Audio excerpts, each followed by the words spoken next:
Bon bah écoutez, ça y est, on y est sur le moment de vérité pour Bitcoin.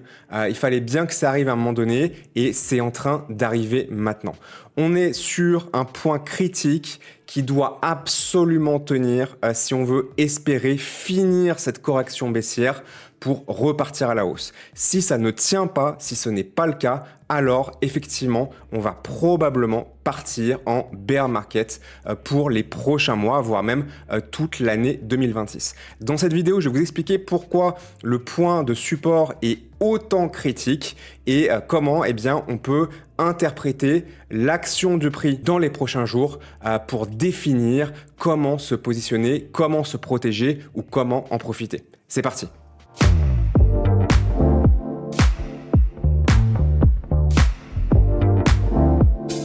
Bonjour à tous, bienvenue dans cette vidéo. Je m'appelle Sylvain Mar, je suis trader indépendant et fondateur de la salle de marché en ligne Stradogy, ainsi que de la plateforme d'investissement Palantex. Les liens sont en description pour aller les consulter. Mettez un pouce en l'air si vous appréciez ce type de contenu pour me signifier que je devrais en faire davantage. Abonnez-vous à la chaîne si ce n'est pas déjà fait pour recevoir automatiquement et gratuitement mes futures vidéos. Alors pourquoi est-ce qu'on est actuellement sur un point aussi critique sur Bitcoin? Après tout, ça fait déjà plusieurs semaines, plusieurs mois qu'on est sur un aplat très volatile, très indécis et où globalement, le prix de Bitcoin, depuis le début de l'été, fait globalement du surplace avec une fin de cycle qui est annoncée depuis très longtemps maintenant sur cette fin d'année 2025. Mais pourquoi est-ce que spécifiquement maintenant on est autant à la croisée des chemins? Il y a deux choses que je voulais vous dire aujourd'hui par rapport à ça.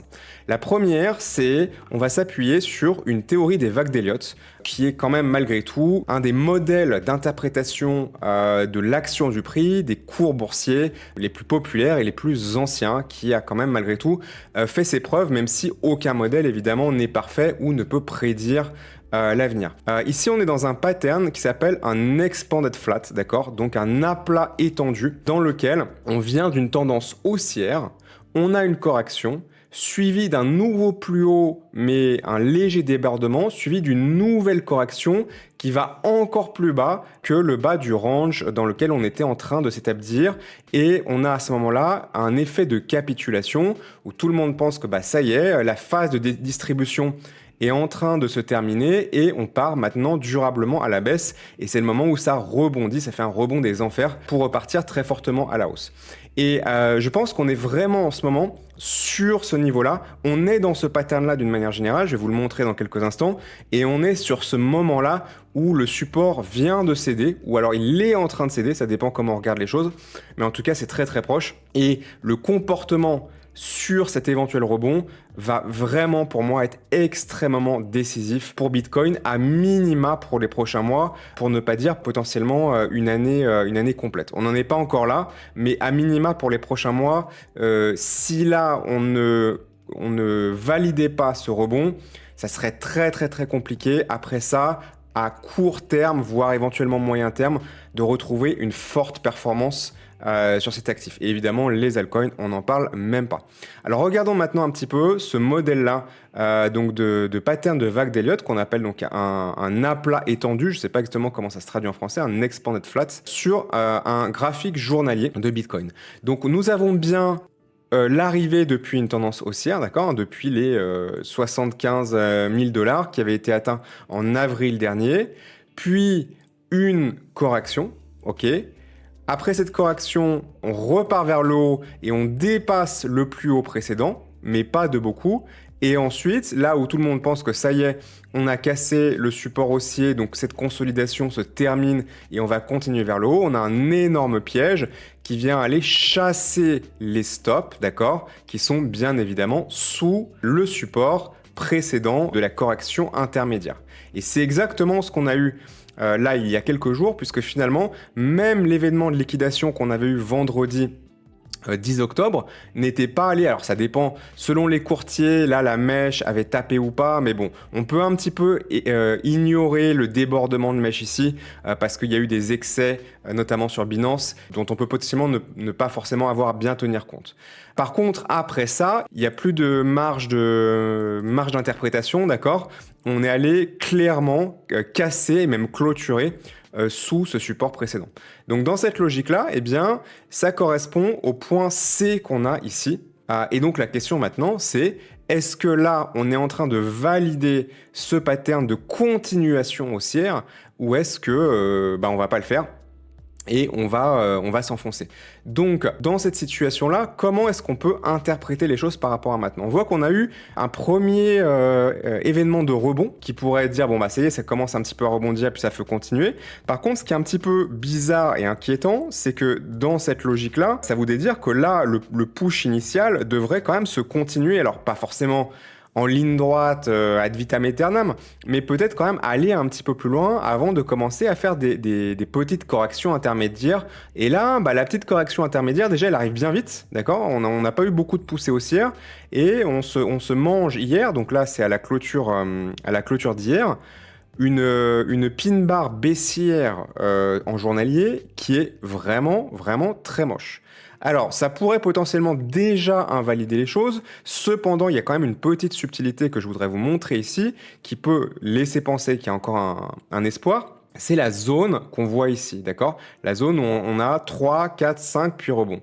Potentiellement, on pourrait considérer qu'en fait, là, on n'est pas sur numéro 5, mais en fait, on est sur numéro 4. Donc, ça veut dire qu'en fait, on est, si je prends ici 3, 4, 5, d'accord, 3, 4, 5, ça voudrait dire qu'en fait, on est sur donc 3, 4 et le 5 qui va aller encore chasser potentiellement plus bas avant de faire, là pour le coup, sa grosse poussée haussière et repartir sur une jambe de tendance haussière suffisamment longue pour que ce soit considéré comme une vraie tendance haussière. Donc on est potentiellement dans ça ici, d'accord, dans ce moment-là. Alors vous me direz, bah oui, mais on a déjà clôturé sous le support, donc ça doit correspondre à 5, puisque 5 correspond justement à la clôture sous le support. Mais on peut aussi considérer les choses un petit peu plus bas, hein, c'est-à-dire que plutôt que prendre le range ici, on le prend de manière plus large en commençant ici. Et là, dans ce cas-là, on n'est pas allé chasser ce support qui est là. Et donc là, s'il fallait aller chasser celui-là pour vraiment faire l'événement de capitulation attendu, ça voudrait dire qu'il faudrait aller sous les 100 000 $, voire même 97 000, autour des 96-97 000 $. C'est aussi quelque chose de possible. C'est aussi quelque chose de possible. Donc clairement là, on va être dans une situation où il vaut mieux être hors du marché ou alors s'apprêter à être hors du marché dans cette phase-là. Pourquoi? Parce que si on était certain que là, on était dans ce pattern et que donc on allait avoir une continuation haussière, on peut se dire, ok, là je hold, hein, d'accord, je suis en spot, je suis pas en levier. Ou alors en Bitcoin, vous pouvez être en léger levier, ça passe, vous n'allez pas vous faire... Vous êtes en levier 1,5 sur Bitcoin, vous n'allez pas vous faire liquider. Hein, voilà, Bitcoin ne va pas passer de 100 000 à 20 000 en une journée comme les alts. Hein. Mais voilà, d'une manière générale, vous pouvez dire, ok, je me mets en mode hold et je laisse passer la tempête.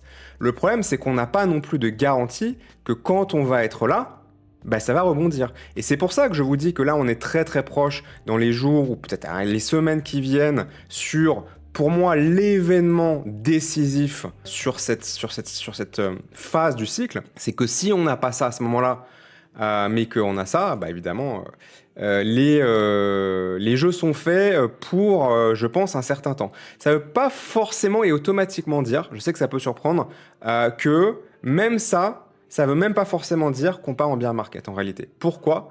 Parce qu'on peut avoir aussi une année 2026 non directionnelle. Imaginez que sur l'année 2026, les marchés boursiers, en particulier la bourse US, soient peu directionnels, d'accord? Ou soit en légère hausse, mais que voilà, il n'y a rien d'incroyable ou rien de clair à la hausse ou à la baisse. On a un scénario aussi où Bitcoin suit quand même un petit peu depuis pas mal de temps maintenant la bourse US et où on est dans un travail moribond, d'accord? J'ai presque envie de dire ce serait pire qu'un bear market si on avait ça, un travail moribond dans cette zone-là par exemple, hein, donc entre 70 et 100. Ça peut être aussi ça, l'année 2026. Et je dirais que ça, c'est en réalité le pire scénario. Le pire scénario, c'est même pas bear market, parce que si bear market, il y a un moment donné où, voilà, faut savoir s'arrêter. repasser cash et attendre, quoi. Et dans ce cas-là, ok, on va beaucoup plus bas, on va chercher les 40 000, 50 000. Et là, dans cette phase-là, on gagne des bitcoins. On gagne pas du fiat, d'accord, mais on gagne des bitcoins. Et en réalité, j'ai presque envie de dire, c'est plus rentable d'être cash en bear market que d'être exposé en bull. Pourquoi? Parce que quand vous êtes exposé à Bitcoin en bull, vous gagnez pas de Bitcoin, voire même vous en perdez un peu. Vous gagnez du fiat, d'accord? Mais en bear market, vous gagnez pas de fiat, mais vous gagnez des Bitcoins.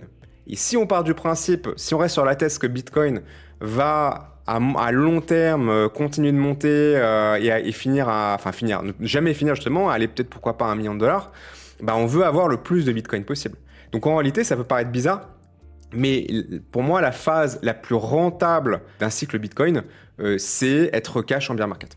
Ou être pas cash, mais être pas exposé de manière directionnelle à Bitcoin, être dans de la DeFi, travailler du shorting quand il y a des opportunités, s'exposer sur les marchés tradis, bref. Il y a quand même plein de choses à faire, mais pas évidemment être long Bitcoin, quoi. Voilà.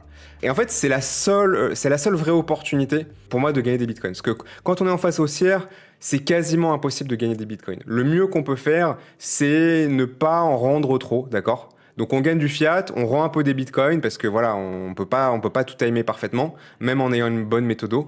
Et globalement, on est aussi en fiat et puis après le fiat on le protège et on gagne des bitcoins dans la fin suivante. Donc j'ai envie de dire le pire ça serait ça parce que là du coup on peut ni gagner des bitcoins ni gagner de cash. Faut plutôt être hors du marché évidemment. Donc dans tous les cas de figure, la chose positive, c'est qu'on sait quoi faire, d'accord ? Qu'on ait ça ou qu'on ait un vrai bear market, dans les deux cas de figure, il faut pas être long Bitcoin dans cette phase-là. Si on avait cette confirmation ici, qui est plus ou moins une confirmation et pas juste une mèche qui rebondit finalement sous les 100 000 $, quoi. Donc dites-moi ce que vous en pensez, si vous avez déjà expérimenté ce pattern dans le passé et comment ça s'est passé pour vous. Qu'est-ce que vous pensez du parallèle par rapport à ce pattern et d'une manière générale un petit peu des éléments que je vous ai partagés dans cette vidéo. C'est toujours très intéressant d'avoir votre avis, même s'il est contrariant. Au contraire, c'est même bien justement pour construire une opinion beaucoup plus équilibrée. Ne partez pas sans mettre un pouce en l'air si vous avez apprécié cette vidéo pour me remercier et me signifier que je devrais en faire davantage, puis ça aide pour l'algorithme. Donc merci beaucoup, ça vous prend que 1 seconde à faire et moi ça m'aide énormément. Abonnez-vous à la chaîne si vous voulez me recevoir sans effort automatiquement mes prochaines vidéos d'analyse, d'opportunités et des différents sujets autour de l'investissement, en particulier dans le monde de Bitcoin et de la blockchain. Moi je vous dis à bientôt dans une prochaine vidéo. Salut!